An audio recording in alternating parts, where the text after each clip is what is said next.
Dear colleagues, my name is Haisan Angel Alex, and I'm an associate professor at First December 1980 University of Alba, Lulia in Romania. Today, I'm going to present you the results of a bigger study that we did during the pandemic. It was comprised of smaller researches, but in the end we tried to determine if we can have methods, online innovative methods that could maintain a healthy lifestyle among students during pandemic situations. When we did the research, the context was at a worldwide level in chaos, because in March 2020, the director of the World Health Organization announced the global population that we're going to have a pandemic. At a national level, this meant the establishment of a state of emergency by a presidential decree, and the National Council for Emergency Situations emitted every 30 days a new document that regulated the way activities were done, namely that in the national educational system, if the activities will remain online or will go physical. So at an institutional level, we did this research at Babeș-Bolyai University from Cluj-Napoca. The board of directors of this university took the decision in November in October, excuse me, to skip from the hybrid 2 scenario to the online one until new regulations. And this meant that not only the courses for the Faculty of Physical Education went online, but also all physical education courses for the other faculties within the university went online.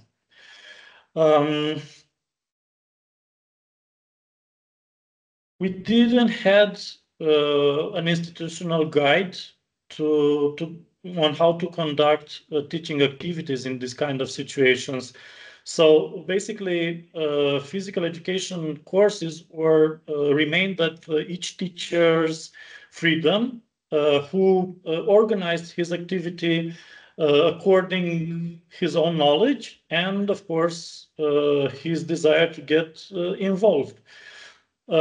Given that the physical activities physical meetings were not permitted, not even outside the school schedule, the only option that we could use was asynchronously or synchronously online activities. We've encountered many difficulties within the first month of courses in delivering the educational act, and these were generally due to the lack of basic knowledge regarding the field of physical activities of students, and of course their involvement, their online environment. And this led us to try to develop a method that we could use online. The essential condition for developing this method was to contribute at raising the educational level of the students, and by improving theoretical and practical knowledge for the field of physical activities, and also not to make them or the university invest in any kind of gadgets in order to develop the method. So we also wanted the activity within the seminaries to contribute to the creation of a habit regarding practice of physical activities for the students, and to allow us to identify the way that this pandemic influenced their certain aspects of their lives. Why was this important? In Romania, we have a predominantly theoretical approach in the educational system, which is carried out under the umbrella of dichotomy. It's either too strict or either too relaxed, and most of the times this translates in inconsistence in delivering the educational act and the knowledge that the students have. So when we found ourselves in another system, the online environment, these problems evolved even more. This pandemic situation represented a test for the students, because we tested their knowledge and their ability to apply it without coercion and conditioning. But also it represented a test for the teachers, because they needed to show the ability to adapt and create a good environment for knowledge dissemination. Although we can consider that this is only a small part of the problem, the pandemic situation affected the ability to carry out physical education seminars for the students. And if we place this in the context generated by countless reports prepared by prestigious organizations in Europe, which show us that we have a lack of physical activity among students, and the degree of obesity is on the rise in our country, this type of research becomes, in our opinion, very, very important. The main aim of this research was to develop and test the effectiveness of an online teaching method of physical education seminaries in university education in pandemic situations. We also had secondary aims, which were to identify respondent satisfaction with this method that we developed, and whether the physical activity performed according to it during the pandemic period influenced their lives or not. We had 5 objectives, and the first one was to develop an experimental online teaching method on Microsoft Teams, because this was the platform that we used, which included a measurement component, a monitoring component, and evaluation component, and to test the efficiency of the program proposed and performed by the experimental group. The second objective was to identify student satisfaction with the method and how it contributed to the development of habit towards doing physical activity, if it increased the awareness of importance of physical exercise, if it developed knowledge about physical activity, and satisfaction with their physical appearance. The third objective was to identify the dynamics of students' habits during the 93 days period of monitoring regarding physical exercise. The fourth objective was to identify the dynamics of eating habits for the same 93 days monitoring period. And the fifth objective was to identify positive and negative aspects generated by the pandemic situation on students' life. Based on these 5 objectives, we constructed 5 hypotheses. The first hypothesis was that the developed method can be applied in the online environment, and the exercise program will give better results for the experimental group in comparison with the control one for the final evaluation regarding somatoparameters and fitness tests. The developed method will present, the second hypothesis was that the developed method will present a higher degree of satisfaction for the students and will contribute to the perception that it helped them to develop a habit regarding the practice of physical exercise, and to elevate the opinions of the importance of physical movement and knowledge about physical activities. The third hypothesis was that the initial values of the self-reported habit index, number of days recorded, and perception that the method helped them to develop a habit regarding physical education have an influence on the final score, and students that have at least 66 daily logs will develop a habit regarding physical exercising. The fourth hypothesis was that eating habits of the students underwent serious changes during the 93 days monitoring period. And the last hypothesis was that positive aspects generated by the pandemic situation in students' lives were greater than the negative ones. The method that we developed, especially for collecting the data necessary to do this research, was developed from zero by us and included a lot of parameters. You can see on the graphic in front of you, on your left side, we have with yellow the initial evaluation on the somatometric and fitness tests that we did. Then with orange, we have the questionnaire that we especially designed for this research. In the middle, with green, we have the monitoring period, which was done on Microsoft Teams. And you can see how we divided the group in control group and experimental group, and the type of exercises that they did. On your right, with yellow, we have the same blocks that we had on the initial evaluation with the same somatometric and fitness tests. But with orange, we have a modified questionnaire that included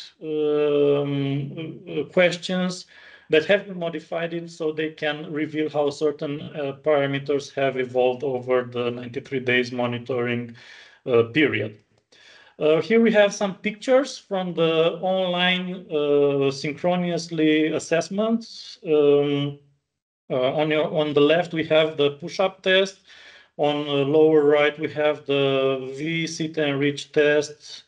On the lower right, we have the YMCA 3-minute step test. And on the upper left, we have the Borg scale evaluation. The collected data helped us to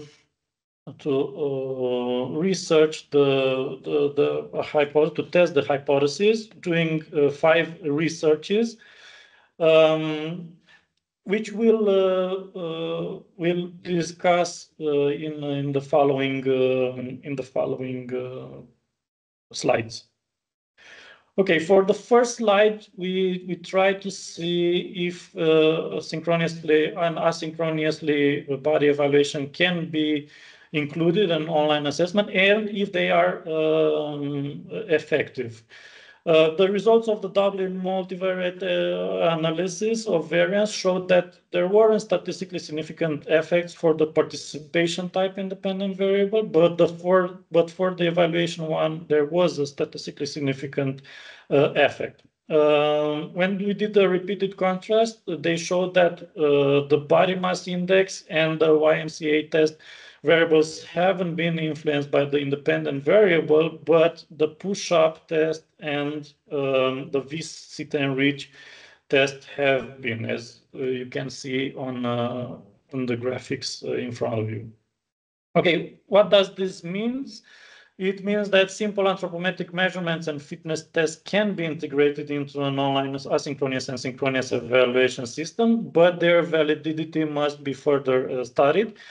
Neither the exercise intervention program nor the type of the device used for monitoring the activity for the physical education course were more effective than the other, because they didn't produce any statistically significant differences among the studied groups.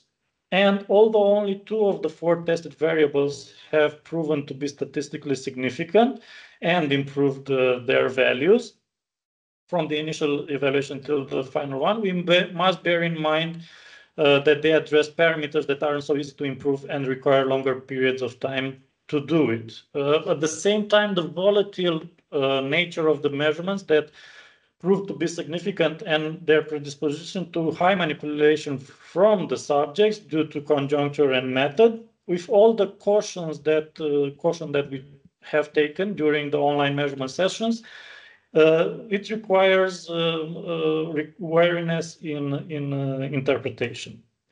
Moving on to the second study that we did, we tried to mine, with the help of text analytic survey software, student satisfaction towards the method that we created.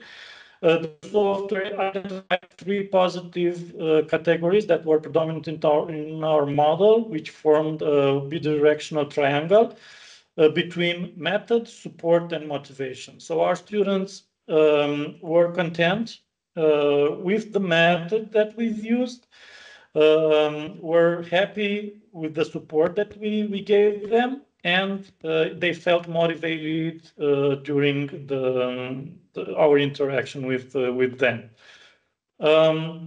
We considered that our model was a positive one, and the method of evaluation and monitoring was satisfactory for them. We wanted to go further and see how the method influenced their perception about certain aspects. First, we wanted to see if they considered that doing what we proposed them, the method,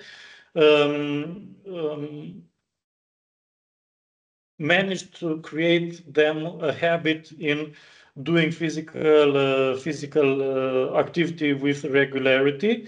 And upon analysis, we can consider that they thought that the method used helped them in having a habit regarding physical activity. Also, they considered that the perception of the knowledge about physical activities of the students has improved, and also the importance importance of movement for our students improved. Since physical satisfaction wasn't a question that made reference to our method, we can't say if it had an influence on the result or not, but the physical satisfaction was high enough. The conclusions for this second study were that online method that we've used to evaluate and monitor students' activity was a source of satisfaction for them. They provided us positive feedback for the support, motivation, and the motivation offered during the monitoring period. And negative feedback was offered isolated, but and mainly associated with the pandemic situation in general. So they weren't content about the situation in general and the online education because they weren't used to. These were freshman students. It was a novelty for them to do online education.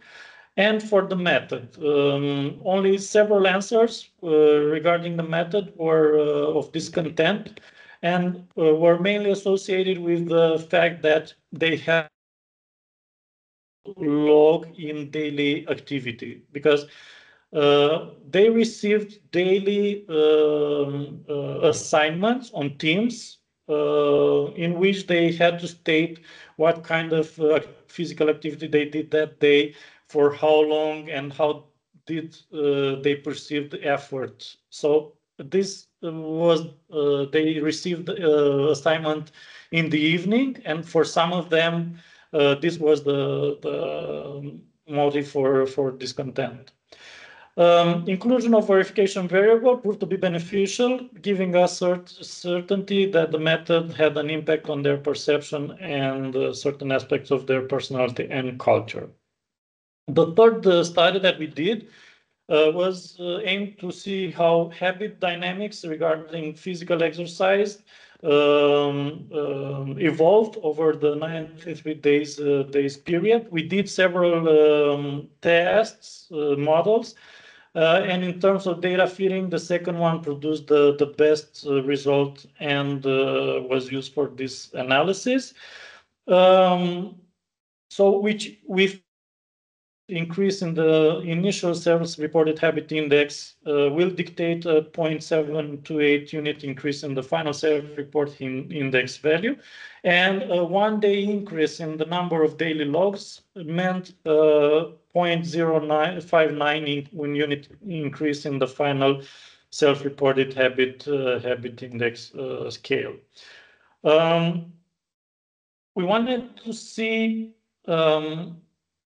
how did the number of the subjects evolved from the initial to the final evaluation. So as you can see from this graphic, there weren't any significant movements, but when we individually analyzed our subjects, we saw that the dynamic of their habit was very present. Encountered a lot of changes. So this made us to study this further. The self-reported habit index doesn't have a threshold, so we considered the middle of the points that could be obtained for the scale, which in our case is 24, to be the threshold for considering that they had a habit before attending classes or developing one during. So diving in deeper into the analysis, we have put the initial self-reported habit index variable and the final one and the number of daily logs to see how their habit evolved over time individually. Here on the graphic that you have in front of you, you can see 3 examples. The green one, for example, was a person that registered a very good initial self-reported habit index score and managed to improve it over time. The yellow one represents a person who had a very poor initial self-reported habit index, but managed to improve it, but not over the threshold of 24 points, which we settled that means they developed a habit. Finally, the red trend line represents a person that had a habit at the beginning and gradually managed to decrease until the end of the monitoring period. The participants in the study who registered a score higher than 24 points and implicitly being considered that they had a habit of practicing physical exercises were 59, and out of these, only 48 succeeded to keep their habit and 11 to lose it. In contrast, from the participants in the study lower than 25 points for the initial self-reported habit index scale and implicitly being considered that they did not have a habit in practicing physical exercises were 37, and out of this only 12 managed to develop a habit during the monitoring period. In conclusion to this third study, we conclude that the findings were inconsistent with our previous findings. If you remember in the first study, when we asked how our students perceived the method, they said that they perceived that the method helped them to develop a habit. So this new data states otherwise, because although the dynamic of their habit is register an interesting dynamic, they did not manage to develop one. So the theory that it takes 66 days to develop a habit wasn't valid for our students. Most of them, those who had a habit, managed to keep it, but even for a significant percentage of those who had a habit, it diminished or was even lost. What was interesting was that most of those who did not have a habit managed to improve it, and this, we think, it's due to our method, but only about half of them can be considered a developed one because they didn't go over the 24 points threshold. The fourth study was aimed at seeing how our students perceived their lifestyle, physical appearance, self-esteem, and eating habits. So for that, we did a chi-square goodness of fit test. And the obtained results indicated for the initial evaluation that our respondents were moderately active in terms of lifestyle, satisfied with their physical appearance, and had a neither high nor low self-esteem. For the final evaluation, we did a second chi-square goodness of fit test, and the obtained results indicated that after 93 days, our respondents' perception upon lifestyle remained the same. The perception upon physical appearance got better, and the perceived self-esteem remained the same. Regarding the eating habits, initially our respondents preferred meat and vegetables and fast food. For the final evaluation, 33 respondents from the group declared that it remained the same, their eating habits. So these students were excluded from the analysis. And then you can, as you can see from the graphic in front of you, for the final evaluations, most of them preferred sweets. So we can conclude that our respondents perceived changes upon 2 out of 3 out of the 4 targeted parameters over the 93 days period. The initial evaluation profile of our students based upon the 4 variables studied revealed that they perceived themselves as moderately active persons in terms of lifestyle, satisfied with their personal appearance, with neither high nor low self-esteem, and their main eating habits revolved around meat, vegetables, fast food, and sweets.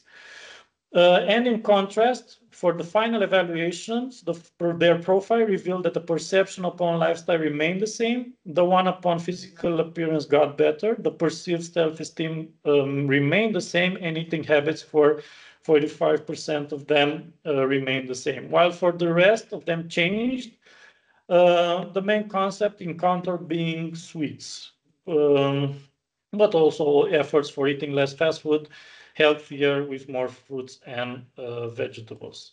Finally, our 5th study was aimed at identifying what were the pandemic consequences upon our students' lives. The most significant connections were established between some already mentioned categories, and as you can see from the graphic, these are restriction peer interaction, which was a negative concept, then